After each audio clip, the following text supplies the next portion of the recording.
Sinisilip ngayon ng Korte Suprema ang ilang tinayong Hall of Justice na ginawa ng ilan sa 15 kontratista na ka-corner ng mga flood control projects sa bansa.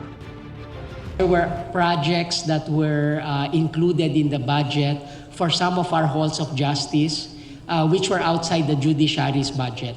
And therefore, for some of them, these were built by DPWH. The Justice in charge, Justice Samuel Garland, reported briefly to the Chief Justice, and I witnessed the report, that he is looking at several projects that were funded by some contractors that were listed. Ayon kay Supreme Court Senior Associate Justice Marvic Leonen, karamihan naman daw sa mga proyektong Hall of Justice ay kumpleto at tatapos na. Binikantiin naman ni Leonen na dapat makipagtulungan ng Korte Suprema sa gobyerno para labanan ang katiwalian.